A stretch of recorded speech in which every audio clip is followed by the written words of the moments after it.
시간을 허락하여 주시니 감사합니다. 아버지여, 이 시간에 우리 이곳에 참석한 이규리 전사님과 하우젠과 그 친구를 주시고 주님의 은혜 가운데 이 시간이 복된 시간이 되게 하시고 은혜의 시간 되게 하시고 즐거운 시간 되게 하여 주시옵소서. 먹고 강건하여 하나님께 영광 돌리는 삶을 살게 도와주시기 원하며 내 마음 기쁨 되시는 예수님의 이름으로 기도드립니다. 아멘. 비 오는 날 먹으니까 더 운치가 있네. 그죠? 사실 막 불멍 때리고 교수님 막 이런 데서 막 비 오는 날 이렇게 하면 힐링 되지 않을까요? 교수님은 어떠세요? 뭐야? 교수님 생활하시면서? 난 논문 쓸 때 열심히 하고 강의할 때가 제일 좋고. 아, 수의사에서 왜 수의사 서울대까지 가셨잖아요. 사실 요즘 시대는 반려견을 다 대부분 키우는 터랑 수의사가 사실 각광받고 인기 많은 직종이긴 하잖아요. 맞죠. 네, 다른 학교도 아니고 서울대씩이나 가셔가지고. 내 조카가 경찰이 하나 있는데 경찰 된 지 오래됐지. 그 친구가 늘 나보고 아까운 게 그 수의사 면허증이 아깝다. 면허증을 활용할 방법을 구해봐라. 막 이렇게 얘기하는데 난 아직 그 방법을 잘 모르겠고 수의사를 개업을 안 하고서 바로 면허증만 따고 왔거든. 국내신학대학원에. 내 친구들은 다 수의사잖아, 대부분. 그런 게 있는데 지금도 가끔 내가 수의사를 했으면 나름 잘하지 않았을까 이런 생각을 해보긴 어떤 하죠. 수술이라든지 디테일하게 그 안에서 연구하는 걸 굉장히 오래 잘하실 것 같아요. 어차피 같은 연구니까. 네, 그러니까 왜 저 같은 경우에는 같은 자리에 못 있어요. 막 엉덩이가 저도 모르게 막 들썩들썩거리고 딴 데 막 새로운 데 가야 되고 하는데 교수님 스타일은 딱 그냥 어차피 그냥 한 군데에서 뭔가 이렇게 생각하고 연구하는 데에도 빠지시면 그거에 굉장히 또 쾌감이 있으실 것 같아요. 맞아요. 그런 게 있지. 그래서 그거는 사실 아무나 그럴 수 없거든요. 그래서 와, 하셨으면 우리나라의 반려견 수술 1인자. 부모님 좋아하셨죠? 내가 서울대 다닌다니까 좋아하셨지? 학비는요? 뭐 서울대 등록금 싸니까 사립보다는 훨씬 쌌으니까. 내가 84년도에 대학교를 입학했으니까 그랬었고, 그러다가 이제 주님이 부르셔서 결국은 이제 신학으로 전환하게 됐죠. 그 시대가 바뀌었잖아요. 요새 세대들한테 이렇게 해라 저렇게 해라 그런 부분을 사람들은 깊게 모르잖아요. 그러니까 그런 걸 좀 이렇게 풀어주셨으면 좋겠어요. 왜 그렇게 거기 교회에서 훈련을 받아야 되고 이런 것도. 교회에서도 그런 걸 고민해야 될 상황에 놓였어요. 지금 시대는 다 자기 생각이 있고 그런 게 서로 대화가 안 통하면 교회를 떠나게 되는 거예요. 그래서 교회의 생존을 위해서도 그런 커뮤니케이션이 상호간에 돼야지 위에서 계속 내려오기만 하는 그런 시대는 지났다. 그래서 학교에서도 학생들의 의견을 굉장히 반영을 많이 하려고 애를 쓰는 거예요. 다른 생각을 가진 사람이 해줄 수 있다. 교회에서도 마찬가지, 어떤 집단에서도 마찬가지. 뭔가 튀는 사람이 있는 걸 사람들이 불편할 수 있지만 그 사람의 독특한 생각이 모임을 풍성하게 해주고 뭐라고 할까, 이 바른 길로 가게 하는 그런 역할을 해준다는 거예요. 예를 들어서 계속 좌회전으로 빙빙 돌면은 왼쪽으로 자꾸 가서 엉뚱하게 옆에 이를 수 없는데 이거와 반대되는 오른쪽 얘기를 자꾸 해주면 예상대로 바른 길로 갈 수 있다는 것이죠. 보통 교회에 경직된 모습을 지적해 주는 거죠. 근데 만약에 그런 조직에 대해서 디테일하게 생각했을 때에는 또 어떤 생각도 들었냐면 처음에는 잘못된지 몰랐지만 계속해서 몇 년 지내다 보니 철저하게 잘못했다는 생각이 드는데도 불구하고 또 거기 있을 수밖에 없는 이유가 밑에서 또 들어오고 또 그렇게 자기가 또 뭔가를 성취했기 때문에 또 그 자리에 대해서도 되게 많이 고민이 될 것 같은 거예요. 그런 사람들하고 이제 커뮤니케이션을 했을 때 저거는 그 말이 아닌데 왜 저 사람이 갑자기 저렇게 마음이 바뀌었지라고 생각했을 때 그런 부분들이 있더라고요. 다 개인 사정이 다 있는 거죠. 옮기고 싶어도 여러 가지 여건이 발목을 잡아서 못 옮기는 상황도 있고, 뭐 대안이 없는 경우, 여기 예를 들어서 직장을 옮기고 싶어도 여기 왜 다른 데 마땅한 데가 없으면 할 수 없이 있어야 되잖아요. 정신도들은 옮기기가 쉽죠. 목회자들이 옮기기가 쉽지 않아요. 봉사자들도 사실 옮기기는 쉽지 않죠. 그걸 왜냐하면 얘기하는 거예요. 권사나 안수집사 장로들은 그 자리에 올라가기까지 많은 헌신을 했고 그러니까 투자한 게 아깝지. 또 두 번째는 그동안 사귄 인맥이 있잖아요. 이걸 벗어나서 딴 데 가면 거기서는 투자한 게 없잖아요. 대우를 못 받아요. 대우를 못 받아. 그러니까 나무가 여기 있을 때는 여기에는 뿌리에 흙하고 다 연결이 돼 있잖아요. 그래서 이 영양분을 섭취하기 쉽지. 그러나 이걸 퍼서 딴 데로 옮겨봐요. 그럼 거기서는 완전 힘든 거야, 적응하기가. 한참 걸려. 여기에 있는 만큼 안정되기까지. 한참 걸려. 그래서 옮기고 나서 후회하는 사람. 설교 듣는구나. 이런 새로운 분위기는 편하지. 그러나 대우받는 건 포기해야 돼요. 거기 가면 장로라고, 여기서 장로였을 경우 만약에 장로라고 불러주지만 시무를 안 시켜. 안 시키지. 그냥 명예 시무장로 아니면 무임장로. 무임장로가 되는 거예요. 갈수록 말은 휘황찬란해지고 화려했지만 그거를 찾아가서 듣고 위로받을 사람은 도대체 몇 명이나 될까 앞으로. 그거에 대해서 본인은 저렇게 하고 살았을까라는 본인이 해보지 못한 것 같은 본인이 뭔가 그 마음을 헤아리지 못하는 것 같은 그런 생각이 들면서 나는 그런 게 아닌데 라고 했을 때 본인도 모르게 무의식 중에 나오실 것 같아요. 아, 요즘에 최근에 딱 11시 되니까 밤 11시쯤 되니까 마음이 편안해지면서 입에서 감사가 자꾸 나오는 거야. 그래서 밤 11시쯤에 누군가 나를 위해서 기도하는 사람이 있나 보다 이런 생각은 들었지. 이 자리가 제가 택한 자리가 아니고 하나님께서 택한 자리인 것 같아요. 왜냐하면 이게 전 국민이 다 보는 거고 사실 우리는 항상 그 조직이나 어떤 그 범위 안에서만 평가받다가 어떻게 보면 다 열려있는 데서 평가받는 거잖아요. 스가랴 말씀을 딱 보는데 어떤 느낌이 들었냐면 다른 사람들의 편견일 수도 있겠지만 저는 그래요. 지금 한국교회는 세계 선교를 하나님이 준비하고 계시는 가운데 말탄자들이나 교만한 자들을 쓰지 않고 지금까지 하나님과 교제하면서도 그만한 가치와 그만한 뭔가 그만한 대가를 받지 못했는데도 불구하고 그렇게 하나님께 순종하면서 오신 분들을 위주로 선교 자리에 세우실 것 같아요. 전 기도하면서 그런 생각이 자꾸 들더라고요. 근데 그럴 수밖에 없는 구조일 것 같아요. 그래서 하나님, 내가 아는 하나님은 하나님을 향해서, 그러니까 역대하 26장 9절인가 어디에 나오는 하나님은 자기를 향하여 전심으로 자기를 향하는 자를 찾아서 능력을 베푸신다. 아멘. 그러니까 하나님이 쓰시는 분은 하나님을 전심으로 추구하는 사람을 찾아서 쓰셔요. 이건 확실해요.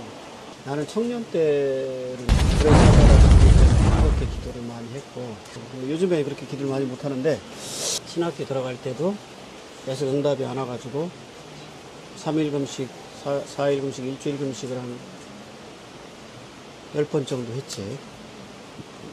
그래도 이제 특별한 직장 얘기를 안 하셔서 이번 한 번만 더 기도하고 응답이 안 오면 하고 마지막으로 갔는데 주님께서 그러시더라고요.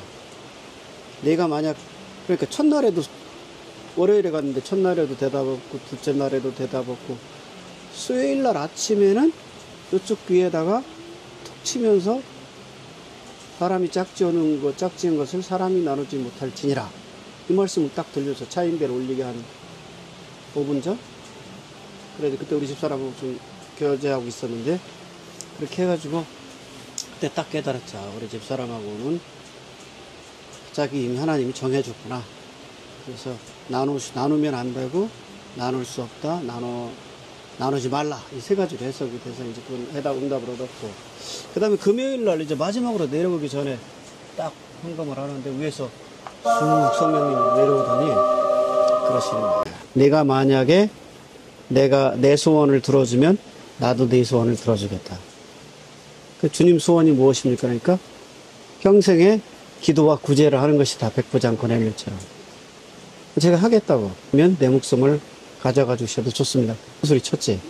그러니까 주님께서 좋다. 그럼 나도 네 소원인 신학의 문을 열어줄 테니 평생에 닫을 자가 없을 것이다. 거룩하고 진실하사 다윗의 열쇠를 가진 내가 열어놓는다. 그래서 뒤에 한마디 더 하시는 거예요. 네가 만약 담임 목사가 되면 부교역 너는 차가운 데서 자더라도 부교역자는 따뜻한 데서 자게 하고, 너는 책을 못 사보더라도 부교역자는 책을 사보게 하고, 너는 옷을 못 사 입을지라도 부교역자는 옷을 사 입게 하라. 그러면 잘 될 것이다. 그 말씀을 딱 했는데, 그때 신학을 가기도 전인데 벌써 담임 목사 얘기를 해가지고 이게 웬 소린가. 그래서 아무튼 그렇게 하겠다고 그랬어요. 그리고 났는데, 그리고 났는데 이제 청신신대원에 시험을 봤는데, 시험을 보고 이제 삼각산 기도원에 갔는데, 뜨겁게 기도하는데 이제 땀을 흘리며 기도하면 또 위에서 쑥 누가 내려오는 거야. 그러면서 음성이 들리기를, 내가 하늘과 땅을 뒤집어서라도 너를 청신에 집어넣겠다 그러시더라고요. 이게 무슨 소리일까 하는, 나 음성을 받았기 때문에 집에 그냥 내려왔는데 친구는 하루 더 있었고, 근데 들어와 보니까 시험지가 유출됐다고, 청신 신대원 시험지가 유출됐다고 다시 시험을 보래. 2주 만에. 그게 이제 천하가, 하늘이 땅이 뒤집혔다는 게 그 얘기였어.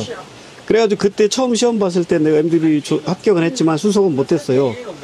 근데 두 번째 시험 보고 나서 내가 수석 입학한 거예요. 신대원이 1,500명이 시험을 보는데 전체 1등을 했고, 그래서 3년 장학생으로 다니게 됐어요. 이제 딴 길로 가면 안 되겠구나. 하나님이 날 택해 불러주셨고, 신학의 문을 열어주신다더니 열어주셨다. 이렇게 생각하고 다녔고, 그 다음에 졸업하고 청신 강도사 되고 목사 안수 받을 때쯤에 다니던 교회 목사님이 나가고 내가 그 교회를 이어받게 됐어요. 그래서 안수 목사 안수 받고 딱 설교하는데 오설리에서 들렸던 말씀이 딱 생각나는 거예요. 내가 담임 목사가 되며 일사천리로 신통방통 담임 목사가 딱 되고 부교역자가 장로 둘에 있는 교회 담임 목사가 돼서 부교역자한테 잘해줬죠. 결국 이제 부교역자 한 명이 좀 속썩여서 이제 나가게 되고, 어려운 일이 생겨서 이제 거긴 그만두고 이제 THM은 마치고 이따가 유학을 가게 됐어요. 유학을 가게 돼서 거기도 이제 열심히 아침 저녁으로 방언하면서 열심히 집사람하고 둘이 기도해서 환상도 많이 봤는데, 기도도 많이 했고. 근데 거기서 계속 공부를 하는데 진도가 안 나가는 거예요. 이게 공부에 집중이 안 돼. 한 2년 동안 그래서 한인교회 다니면서 방황을 했어요. 진도가 안 나가서. 근데 어느 날 딱 보니까 아파트에서 딱 백화트를 보는데 백인 거지가 쓰레기통을 뒤지고 있는 거야. 그래 깜짝 놀랐어. 아, 백인도 거지가 있구나. 그래서 이제 거지가 쓰레기통 뒤져서 빵이나 부스러기 버린 거를 막 꺼내 먹는 거예요. 그래가지고 그때 딱 깨달았어. 아, 구제를 하랬지, 구제. 기도는 우리가 매일 아침 저녁으로 1시간씩 하는데 돈 없다고. 왜냐면 우리가 그때만 해도 유학생들 중에 제일 가난했으니까. 양쪽 집안에서 아무도 후원을 안 해주고, 후원해주겠다는 교회들에서도 후원 안 해주고, 그래가지고 힘들게 살고 있어서 우리가 구제받아야 되는데 누굴 구제하냐 이런 생각을 하고 있었는데, 백인 거지를 보고 딱 깨달은 거예요. 구제를 하면, 그러니까 내 소원을 들어주면 나도 내 소원을 들어주겠다. 그 말씀이 딱 깨달아지는 거예요. 그래서 그날부터 이제 우리 집사람이 샌드위치를 만들고 밤마다 다니면서 이제 노숙자들 버스 정류장에서 밑에 위에 벤치에서 자는 사람들한테 깨워서 먹여주고, 밤에 낮에 이렇게 잔디밭에서 자는 흑인들 깨워서 주고, 그렇게 주고 하다가 이제 공원에서 짐바브웨나 이런 데서 난민처럼 온 사람들을 모아가지고 예배드리기 시작했죠. 11시에 영어로 예배드리고, 와. 우유하고 그걸 하는데. 영어가 되세요? 영어 설교했죠. 이렇게 딱 영어로 써가지고 외워서 하기도 하고 읽어주기도 하고. 장모는 잘했으니까.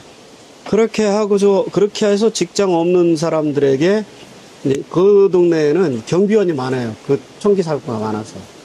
그래서 이제 경비원 다니는 회사에, 학원에 이제 등록시켜주고, 그 다음에 겨울에 침낭 같은 거 지원받아서 침낭 나눠주고, 와.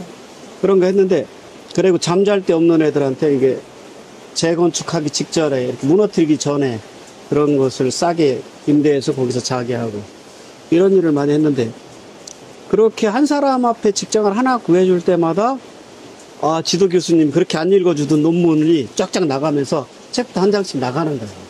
그래서 깨달았지. 옆에 가난한 자의 울부짖음을 들어주지 않으면 네가 울부짖을 때 또 듣는 자가 없을 것이다. 내가 들어주니까, 가난한 자의 울부짖음을 들어주니까 하나님도 내 부르짖음을 들어주시는구나. 많은 학생들이 교수들이 안 읽어주고 그래서 속이 시커멓게 다 타고 있는데 자기 속만 타는 게 아니야. 이 주변에 있는 신음소리 내는 사람이 많은 거지. 노숙자들이 먹고 살기 힘들어서 신음소리가 많이 나니까 그걸 좀 채워주니까 하나님이 내 신음소리를 들으시고 약속한 대로 신학의 문을 열어주셔가지고 결국 박사학위를 따게 됐죠. 그게 교수님 같은 경우에 지금 말씀하시는 게 그게 그 말씀을 받고 현실이 일사천리로 된 거잖아요. 근데 저 같은 경우에는 지금 좀 뭔가가 그 선교라는 게 그렇게 쉬운 일은 아니잖아요. 그러니까 제가 보는 입장에서는 이게 너무 길게 느껴지는 거예요. 근데 이게 견딜 수 있는 문제는 아까 그 노숙자 말씀하셨잖아요.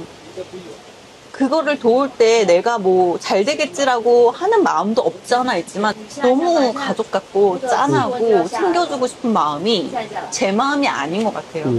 그런 마음을 주세요. 그렇지. 그죠? 어떤 건지 알죠? 그런 기분을 느껴보셨다는 거죠. 그러니까 우리 아버지 때부터도 항상 그 가난한 사람을 도와주는 게 우리 집안의 혈통의 어떤 유전적인 요소이기도 한데 가난한 사람을 불쌍히 여기는 것에 대한 소명이 우리 집안에 소명이 있는 것 같아요. 사명이 그게 있었고 우리 집도 그렇게 부유한 집은 아니지만 더 어려운 사람을 도와주는 전통이 아버지 때부터 있었고 나한테도 그게 딱 맞았던 것 같아요. 그게 맞았고 우리 집사람한테도 그게 맞았고 그래서 애들을 그렇게 노숙자들을 설교하면서부터 방황하지 않고 공부가 집중이 잘 되고 잘 풀리고 그리고 노숙자들을 굉장히 사랑했고 그 말씀 중에 그렇지. 증언도 없고 성취함도 없으면 이게 굉장히 중요한 일인데 너무 성경적으로만 파신 분들은 그거에 대해서 굉장히 위험하다고 그러는 거예요. 배우기를 그렇게 배웠고 본인들 체험이 없으니까. 근대원 들어오기 전에 난 여러 말씀을 들었고 그게 거의 100% 맞았어요. 난 의심을 안 하지. 하나님께서 내가 큰 교회 1000명 넘는 교회 사역하다가 그만두게 됐거든. 근데 사람들은 나는 그때까지만 해도 너무 순진해가지고 하나님이 나를 다른 교회로 보내줘야지 내가 알아서 교회를 찾아가는 건 아니라고 생각했어요. 항상 성경에 보면 하나님 이리 가라 저리 가라 먼저 인도하니까. 근데 사실 지금 같으면 막 지원해가지고 오라는 데 갔을 텐데 그때는 너무 순진해가지고 그렇게 기도만 하고 있었어요. 그러니까 이제 당장 먹고 살 길이 막막하잖아. 우리 집사람도 일 안 하고 있었고. 그래서 딱 사표 내고 와서 무릎 꿇고 기도하는데 바로 왼쪽 귀에 들어 왼쪽 귀야. 왼쪽 귀에다 속삭이시는 거야 하나님이. 걱정 마 먹고 사는 건 내가 책임지게 해줄게. 그래도 이게 뭔 소리야? 그렇게 딱 해 우리 집사람한테 그 얘기를 했는데 아니나 다를까 딱 어떤 장로님한테 딱 전화가 와가지고 내가 대학부 맡았는데 고등부 부장 장로님한테 이제 연락이 왔대요. 연락이 와서 당신이 다른 교회를 찾을 때까지 교회에서 주는 봉급을 주겠다. 바로 하는 거야. 정확히 하라고. 그래가지고 체험을 많이 하셨구나. 석 달인가 넉 달 줬고 그 뒤에 이제 총회 교육까지 들어가게 됐죠. 근데 그때부터 이제 끊었고. 그들도 보면 먹고 사는 거는 진짜 그때 한번 말씀하신 이후로는 항상 뭔가 어려울 때마다 유학 가수도 마찬가지고 항상 먹고 사는 건 책임지시더라고요. 석사학위 따는 것도 굉장히 힘들게 땄어요. 잘하는 사람은 2년에 따지만 나는 4년 만에 땄고 그래서 우리 박수 유학을 가는데 우리 집안 식구 양가 집안에 아무도 유학 간 사람이 없는 거야. 그리고 저 유학 가면 돈이 많이 드는데 과연 가서 학위를 따갖고 올 수 있을까 하는 걱정이 되는 거예요. 그래가지고 기도를 계속 했지. 가면서 얘기하면서 하늘의 별을 보면서 야 너무 공부에 진척이 없어서 너무 힘들어가지고 아무래도 한국에 돌아가야겠다고. 근데 분명히 하나님이 마치 야곱이 저녁에 돌베개 재고 자면서 하나님이 돌아오게 하겠다고 약속을 했는데 가서 고생 엄청 했잖아. 금방 돌아오는 게 아니라 20년이나 생고생하고 뺑뺑이 치고 막 2번씩이나 막 사기를 당하고 고생을 했잖아. 그 고생 안 하는 게 아니더라고. 약속을 받았더라도 고생은 해. 근데 그 고생하는 주된 원인 중에 하나가 나는 이제 하나님께서 약속하신 구제를 안 하고 있어. 기도만 하고 구제는 안 했기 때문인데, 근데 난 그때는 처음에는 선교사로 가라는 줄 알았어. 아니, 어떻게 쓰실지는 모르죠. 왜냐하면 교수님 항상 하나님 일은 뒤돌아보면 예를 들면 그거예요. 나는 스파게티를 먹고 싶었어. 근데 토마토 스파게티가 나올 줄 알았는데 까르보나라가 나온 거예요. 그렇지. 그러면 당장에는 화가 나는데 알고 보니까 내가 토마토 알러지가 심했던 거야. 많이 그렇지, 먹으면. 맞아요. 그러니까 그런 막 완전 반전 같은, 그리고 까르보나라를 먹으면서 또 새로운 맛도 알고, 그리고 또 거기에 대한 유익이 더 있는 거예요. 그거에 대해서 되게 이제 깨닫는 순간인 것 같아요, 저는. 왜냐면은 그게 알면서도 당장에는 섭섭한 면이 되게 많아요. 그리고 하나님께서 분명히 만약에 나한테 차를 주신다고 했어. 차가 없어서 차를 주신다고 했어. 근데 꼬마 자동차가 온 거야. 차는 성질이 차지. 나요? 안 나요? 나는 외제차 탈 줄 알았는데 꼬마 자동차가 와 있는 거야. 당장은 막 화가 나고 이제 진짜 어떻게 하나님 저한테 이러실 수 있어요. 제가 헌신을 얼만큼 했는데 막 이제 인간적인 마음을 막 따지기 시작하면서 막 생각하죠. 근데 이제 결국엔 또 그게 저한테 유익이고 다음에 더 크고 그게 전부가 아니라는 걸 항상 알려주시는 것 같아요. 그러니까 저는 그래요. 지금까지 저희가 말한 거는 다 상관없고 이게 하나님 나라 앞에 내가 유익하냐 안 유익하냐를 증명을 해야 되는 게 나의 사명이고 나의 소명인데 지금은 사실 굶어 죽는 사람들은 없잖아요. 교수님. 그럼 나라에서 공짜로 물 네. 살려주시지. 그리고 그게 너무 중요하지 않은 것 같아요. 아둥바둥 한다는 게. 어때요?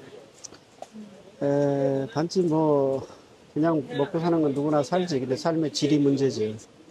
여우도 굴이 있고 새도 둥지가 있지만 인자는 머리 누일 곳이 없다고 그러셨잖아요. 그러니까 너무 슬퍼요. 그러면 예수 믿고 싶은 사람이 있겠어요? 내 스승님이 내가 믿는 예수님이 그렇게 나 떠돌이 생활을 했고 바울도 집이 한 채 없잖아. 계속 떠돌이 생활하면 월세 살고 천막 지고 살고. 야, 예수님과 바울이 그렇게 살았고 맨날 복음성가에 예수님처럼 바울처럼 그렇게 살 수 없을까? 그래가지고 야, 한편으로 인간적으로는 나도 안정된, 우리 아버지도 집이 있었기 때문에 나도 집이 있어야 근데 되겠지 그거를 이기지 그랬는데 못할 만한 어떤 요소가 있기 때문에 안 주시는 거 아닐까요? 저는 저희 엄마를 봤을 때 정말 교회에 유관순이 있다면 좋은 것같다. 이 정도로 막 정말 그렇게 헌신을 다 하셨는데 저는 그런 생각은 한번 해봤어요. 당연히 믿는 사람이 굉장히 좀 잘 살고 그런 여러 가지 환경이 좋아야지 안 믿는 사람들도 믿지 않을까라는 인간적인 생각을 한번 해본 적이 있어요. 근데 이게 처음에는 그런 생각으로 막 전도를 하고 뭐 이렇게 나도 그렇게 될 거야라고 생각했지만 이게 이제 훈련 과정을 겪으면서 생각한 게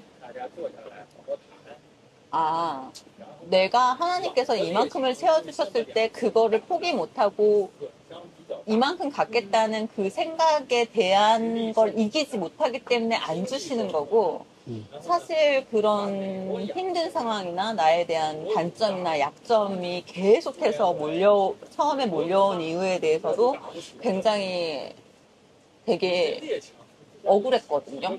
왜냐면은 하나님한테 순종하고 별짓을 혼자 도와준 사람도 없어요. 오히려 사람들이 긴장거렸지. 너 혼자 착각하는 거다. 근데 지금 생각해보니까 그런 척박한 상황일수록 뭔가 내가 듣지 못하는 거에 대한 들음을 들었을 때 굉장히 위로가 세게 되잖아요. 그런 요소들이 있어서 그 팔복에서 있잖아요. 신령이 가난한 자는 복이 있나니 그 말씀처럼 느껴지게 그 복이 어떻게 신령이 가난한데 복이 있다는 말을 할 수 있지? 그냥 믿음 없었을 때는 그렇게 생각했다면 지금 생각해보면 그 말이 정말 맞는 거죠. 하나님은 여전히 살아계시고 우리에게 필요하면 말씀하실 수 있다. 성경 구절로 생각나게 성경 말씀을 그냥 기억나게 해주시는 게 가장 보편적이고 그렇지 않더라도 우리의 삶의 구체적인 내용을 성령님이 인도할 수 있다. 너무 그런 걸 의존할 필요는 없지만, 근데 보통은 우리의 이성을 갖고 해도 되는데, 아무리 이성적으로 해도 인간이 다 해결할 수 없잖아요. 내가 유학 갈 때 이건 큰 문제나 일생일대의 도박하냐. 가서 돈만 날리고 돌아오면 돈 날라가지, 창피하지, 세월 날라가지. 이쪽 관리 못 하게 감당하겠어. 두 번째가 너무 마음 아파 창피하지. 그러니까 유학 갔다 와서 누가 유학 간다고 소문이 다 났는데 갔다 와서 하기를 못하고 돌아왔다? 그 동네에서 어떻게 생활을 하겠어. 근데 그러니까 큰 문제지. 예를 들어서 부모님이 야구부를 삼촌한테 보냈는데 못 돌아오고 중간에 객사했다? 그럼 야구 부모님도 심각하고 야구 당사자도 심각한 거 아니야. 그래 얼마나 불안했겠어. 그러니까 하나님이 천사로 나타나셔서 이제 확신을 주셨지. 확신을 주셨어도 그 약속 때문에 살았긴 하지만 20년이라는 세월을 낭비를 하면서 고생을 했고 대가는 풍부하게 받았지만 부인도 대신하고 자식도 12명. 근데 아무튼 그게 다 하나님의 섭리고 이스라엘 민족을 만들고자 하는 원대한 계획 중에 일부였지. 제가 이거 그 컨텐츠 자체가 좀 전도하기도 힘든 사람들 전도하고 싶다 요새 분위기에 맞춰서 계속 생각한 게 이제 그 반려견 가지신 분들이 요새 대부분 많으니까 그렇죠. 우리가 교회 이제 뭐 시설을 뭐 그렇게 뭐 거창하게는 아니어도 그 강아지 놀이터 같은 거 이렇게 만들어서 이렇게 강아지 산책도 시킬 수 있고 그냥 관심사가 비슷한 사람들끼리 모여서 이렇게 소통도 할 수 있는 그런 공간을 좀 마련하면 전도가 조금 쉽지 않을까 이런 생각을 하는 반면에 이제 그게 정말로 확대된다면 그리고 요즘에는 강아지를 교회 올 때 강아지 보통 안 데리고 오니까 강아지를 집에다 혼자 놔두고 와야 되잖아. 아니면 누가 보는 사람이 필요하거나 떼어놓고 와야 되는데 떼어놓고 오는 게 불편하지 않은 사람들은 상관없지만 그게 불편하고 마음이 쓰이는 사람은 데리고 오는 게 편한데 데리고 오면 또 둘 데가 없어. 강아지 안고 예배 드릴 수도 없고. 그러면 결국은 유치원 모든 카페나 같은 데 하면 애관 개를 돌봐주는 애견 카페도 있듯이 교회도 그런 거를 둬서 그 개를 대신 관리해 주는 게 있으면 개를 어디다 보관해가지고 두고 오기를 싫어하는 사람들이 교회 오기에는 더 편할 것이다. 물론 개가 사람만은 못하지만 요즘 시대의 트렌드상 개를 자녀처럼 생각하는 사람이 많기 때문에 언젠간 분명히 그쪽 길도 열릴 것이고 그런 길을 빨리 그러니까 애견 관리소? 빨리 애견 카페 같은 거를 빨리 교회에서 배치해 놓는 교회가 부흥하는데 선점하게 될 수도 있다. 저는 그걸 생각해요. 처음 한 3년 전부터 계속 생각을 했어요. 왜냐하면 어느 산책을 가든지 어떤 공간에 가든지 요새는 애견하고 함께 할 수 있는 공간이 많이 열려져 있더라고요. 애견 같은 입장에서도 이게 그 처음에 말씀하신 대로 마음이 쓰여서 이게 데리고 오는 것도 중요하지만 이게 소통이 될 수 있다는 거죠. 이 강아지 이 애견 때문에, 우리 개는 뭐 몇 살이고, 뭐 언제부터 했고, 그리고 뭐 너는, 그러니까 그 관심사가 비슷할수록 대화가 길어지기 마련이잖아요. 이 사람이 믿음이 없어서 강아지를 여러 마리 있어서 자기도 그 강아지 때문에 데리고 뭐 왔어도 그게 이제 거기에서 사람들을 사귀다 보고 이러면은 뭔가 이렇게 예배할 수 있는 분위기도 자연스럽게 만들어지고 소통도 더 자연스럽게 만들어지고 그리고 사람들이 이제 좀 교제가 좀 이제 친밀하다 보면은 자기가 본인이 굉장히 거부하는 것도 하게 되잖아요. 근데 그게 제일 중요한 것 같아요. 왜냐하면 아무리 우리가 전도지를 주고 하는 것도 사실 어떻게 보면 이제 그냥 교회마다 다 있는 일이고 그냥 그것도 뭐 100장을 뿌리면 뭐 그 중에 한 명 올 수도 있는 거고 하나님이 어떻게 역사하실지는 모르지만 제가 아까 말씀드린 대로 그런 이제 어떤 장소에서 이 사람이 그 목적에 따라서 왔지만은 뭔가 그래도 계속 하면서 친분을 쌓을 수 있는 되게 중요한 뭔가 부서가 될 것 같은 부서라고 해야 돼요? 뭐라고 해야 돼요? 의료 봉사팀, 그렇게 애견 관리팀 이렇게 근데 만들 수도 있고. 관리팀도 있어야 된다고 생각해요. 왜냐하면 처음에는 뭐 맹목적으로 애견이 됩니다 하고 애견 유치원을 만들 수는 없는 거고 처음에 이제 조그맣게 그냥 그 강아지들이 놀 수 있는 그런 이제 놀이터 같은 거를 이제 공간을 좀 밖으로 이렇게 외부로 좀 열어두면 사람들이 이제 와서 관심도 갖고 사진도 찍으면서 이제 서서히 사람들도 만났던 사람 또 만나게 되면 인사하게 되는 거잖아요. 교수님. 그러고 나서 이제 만약에 이게 그런 관심사들이 많아지는 사람들이 오다 보면은 그런 어떻게 보면은 그렇게 봉사하는 팀이 생겨야 되는데 그 부분에 있어서도 제가 오늘 교수님하고 만나고 싶었던 이유는 수의사 공부를 하셨잖아요. 그러면은 강아지가 갑자기 아플 수도 있고 갑자기 뭐 서로 막 싸워가지고 얘네들이 이제 그건 또 이제 교육하시는 분이 따로 계시겠지만 사고가 날 수도 없잖아. 있는 부분에 있어서 좀 안정돼 있게 이게 봉사도 이렇게 오가면서 할 수 있고 교회 다니는 사람들 중에서도 수의사가 있을 수 있고 강아지 교육하시는 분들도 있을 수 있고 이러니까 어떻게 보면은 좀 이게 매일이 아니고 일주일에 한 번씩 와서 은혜를 받으면서 뭔가 공감대에 있는 사람들과 친하다 보면 이게 자연스럽게 굉장히 번질 것 같은 느낌인 거예요.